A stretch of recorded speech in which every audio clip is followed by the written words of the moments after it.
Bonjour et bienvenue sur le blog Smash de Volleyball Québec. Ici Vincent Laruée, entraîneur-chef et conseiller technique du volleyball de plage.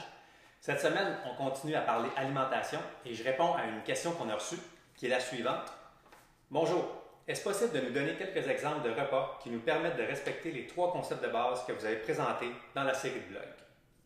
Bien, ça va me faire plaisir de répondre à ça, mais avant ça, j'aimerais vous démontrer comment est-ce qu'on met dans notre assiette un impact direct sur le bon fonctionnement de notre organisme et le respect de celui-ci, ce qui est notre deuxième concept de base. Puis pour vous expliquer ça, je vais utiliser l'exemple de notre taux de sucre sanguin parce qu'à chaque fois qu'on mange, on a une influence sur notre taux de sucre sanguin, puis c'est vraiment une clé de la santé puis du bon fonctionnement de notre organisme. Donc, la façon que ça fonctionne, comme vous le voyez dans le diagramme à l'écran, notre taux de sucre sanguin est géré par 2 hormones, l'insuline puis le glucagon. Ces 2 hormones-là sont sécrétées par une glande qui s'appelle le pancréas. Donc, l'insuline a comme fonction d'abaisser le taux de sucre sanguin, puis à l'inverse, le glucagon a comme fonction de remonter le taux de sucre. Donc, tout dépendant de ce qu'on mange, l'idée, c'est de préserver l'homéostasie ou l'équilibre du corps humain, dans ce cas-ci du taux de sucre sanguin, en mangeant de façon à sécréter un peu d'insuline et un peu de glucagon pour que notre taux de sucre soit stable. Parce qu'à l'inverse, quand on mange un repas qui déstabilise notre taux de sucre, soit qu'on ne mange pas beaucoup ou qu'on ne mange pas, puis que notre taux de sucre sanguin descende, là, le glucagon doit être sécrété, ou encore quand on mange trop de sucre, un trop gros repas avec trop de quantité de sucre, bien là, l'insuline est sécrétée et on doit la redescendre. Puis ça a l'air de rien comme ça, mais des fluctuations dans notre taux de sucre sanguin comme ça, c'est extrêmement menaçant pour le corps humain et épuisant. Donc, le moins possible on fait ça, mieux on va se porter. Ce qui est intéressant à comprendre aussi, c'est que l'insuline est une hormone d'entreposage. Donc, la quantité de sucre qu'on peut entreposer dans nos muscles et dans notre foie est limitée par repas. D'où l'importance de manger un 30 à 50 grammes, comme je vous disais dans le blog précédent, de sucre ou de glucides par repas, parce que notre corps ne peut pas en entreposer une quantité limitée. Donc, une des jobs de l'insuline, c'est de, quand on mange trop de sucre, c'est de prendre les excès de sucre et de les stocker dans nos matières grasses. Donc, quand on sécrète trop d'insuline, on prend également un peu de poids corporel sous forme de gras. Donc, quand on prend l'exemple du taux de sucre sanguin, on se rend bien compte que comment on construit nos repas a un impact direct sur le respect de notre organisme et son bon fonctionnement. Par exemple, si on prend un repas qui est composé principalement de sucre, disons une assiette de spaghettis et en plus on a un dessert, on a un gâteau au chocolat. Donc on a consommé beaucoup de sucre, ce qui va faire monter notre taux de sucre. Donc on aura besoin d'une sécrétion d'insuline pour refaire descendre notre taux de sucre. C'est une énorme menace pour l'organisme. Donc on comprend bien qu'un tel repas va nous placer en zone de déséquilibre pour une couple d'heures parce que l'effet hormonal des aliments a une durée de 3 à 4 heures environ. À l'inverse, si on prend un repas qui est constitué d'une certaine quantité de protéines, une certaine quantité de glucides et un peu de bonne matière grasse, l'effet hormonal est complètement différent.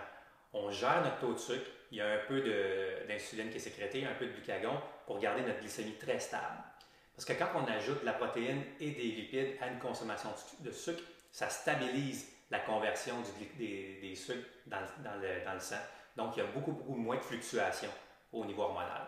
Ce qui fait qu'on respecte les besoins de notre organisme et on se retrouve dans une zone d'équilibre et de création de santé pour quelques heures.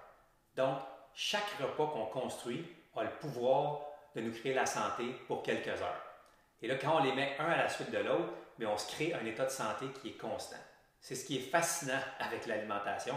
On a littéralement le pouvoir de créer un terrain fertile où la santé s'installe et prolifère.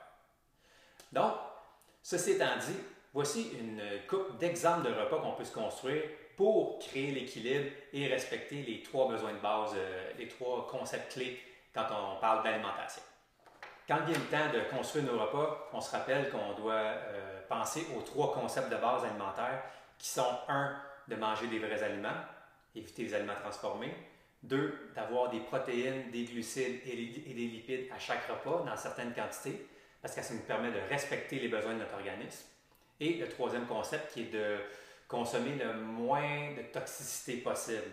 Donc, dès que c'est possible, s'assurer de consommer des aliments biologiques ou à tout le moins qui viennent de producteurs qu'on sait qui n'ont pas utilisé de pesticides, fongicides, insecticides au niveau des fruits et légumes, et de se trouver des cultivateurs ou des fermiers qui élèvent de la viande de grande qualité sans présence d'hormones, d'antibiotiques, etc. Allons-y avec des exemples de déjeuner. Donc, premier exemple, on pourrait avoir 2 à 3 œufs brouillés qu'on fait cuire dans une cuillère à table d'huile de noix de coco. Donc, des œufs, de la protéine, l'huile de noix de coco, des bons gras. On pourrait ajouter, pour avoir une consommation suffisante de protéines, un morceau de fromage, 30 à 50 grammes de fromage. Et nos sucres pourraient provenir de fruits. Par exemple, on pourrait avoir une orange et une poire qui sont coupées en morceaux. Et on aurait suffisamment de glucides pour notre repas, pour notre déjeuner. Un autre exemple qu'on peut prendre pour le déjeuner, on pourrait prendre du yogourt grec nature. Donc, 3/4 de tasse de yogourt grec nature, idéalement biologique. On pourrait ajouter un quart de tasse de lait de coco. On va avoir nos bons gras comme ça. On peut également ajouter 1 à 2 cuillères à thé de sirop d'érable pour sucrer un peu le yogourt nature. Et 1 à 1 tasse et demie de fruits sous forme de petits fruits, fraises, framboises, bleuets. Et on va avoir une consommation intéressante de sucre également pour ce repas. Donc, ça fait 2 exemples de déjeuner intéressants. Au niveau des dîners, des soupers, on pourrait avoir un 125 à 175 grammes de bœuf ou encore d'agneau comme protéine. Au niveau des glucides, des sucres, on pourrait avoir un 80 grammes de pommes de terre douces ou pommes de terre. Et on pourrait compléter avec une pomme. Donc, on aurait nos glucides. On a notre bœuf, notre agneau qu'on peut faire cuire dans la poêle avec une cuillère à table de beurre, ce qui va nous donner nos bons gras. Un autre exemple pourrait être un 125 à 175 grammes de saumon comme protéine. On pourrait avoir un 150 grammes d'haricots ou de pois mange-tout. On pourrait ajouter une tomate qu'on peut couper avec un petit peu de sel et de poivre. Et on peut faire cuire encore une fois le saumon, on peut faire cuire au four et ajouter un petit peu d'huile d'olive dessus. Et on pourrait ajouter également une poire ou un morceau de menthe comme fruit pour compléter les glucides. Donc, c'est des exemples de repas assez simples qui contiennent des protéines, des glucides et des lipides de qualité qui nous permettent de fonctionner optimalement et de respecter les 3 concepts de base que je vous ai présentés dans la série de blogs sur l'alimentation. Donc, je vous dis à la prochaine. Le prochain blog sera probablement dans 2 semaines parce que je prends une petite semaine de pause, de vacances. Et je vous reviens avec d'autres blogs sur l'alimentation et quelques choix concrets qu'on peut faire pour mettre en place les 3 concepts de base que je vous ai présentés. Bonne journée!